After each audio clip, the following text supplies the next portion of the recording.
Laptop और बाकी servers को लेकर हमने प्रतिबंध पे शुरुआत की थी और अब बात आ गई है कि इंपोर्ट मैनेजमेंट सिस्टम को लेकर। सर, इस पूरी कवायद को कैसे समझे? क्या हम रिस्ट्रिक्शन लगाना चाहते थे या हम सिर्फ ये मॉनिटरिंग करना चाहते हैं?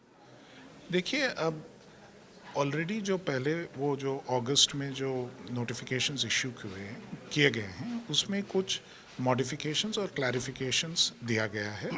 आफ्टर कंसल्टिंग सारे स्टेक होल्डर्स को कंसल्ट करके ये मॉडिफिकेशंस और क्लैरिफिकेशंस दिया गया है। इसको हम ये नहीं कह सकते हैं कि हमने लाइसेंसिंग लगाया है या कुछ ऐसे सिस्टम्स लगाए हैं। हम import authorization system, import management system एक नया लाए हैं। तो उसके मुताबिक कितने क्या आ रहा है माल देश के अंदर, इसका मॉनिटरिंग होगा, इसका एक मैनेजमेंट सिस्टम होगा। ये ऑटोमेटेड है, किसी को कोई दिक्कत नहीं होगी इसमें डेटा भरने की और उसका क्या डिटेल्स हैं ये लेने का।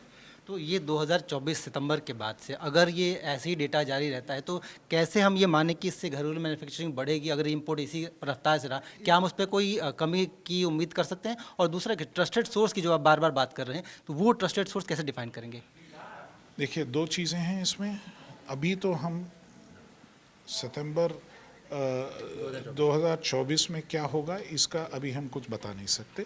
ये डेटा क्या कहता है इसके आधार पर हम बाकियों को कंसल्ट करके, बाकी सारे स्टेक होल्डर्स को कंसल्ट करके क्या डिसीशंस लेते हैं उसी पे निर्भर करता है।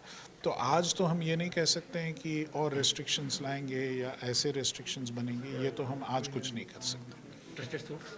ट्रस्टेड सोर्स के देखिए, ट्रस्टेड सोर्स का ये बात है कि हम ओवरऑल देश के साइबर सिक्योरिटी की बात कर रहे हैं। इसमें काफ़ी कंपोनेंट्स हैं साइबर सिक्योरिटी के। इसमें जो एंड पॉइंट इंस्ट्रूमेंट्स हैं ये भी एक इम्पॉर्टेंट कंपोनेंट है।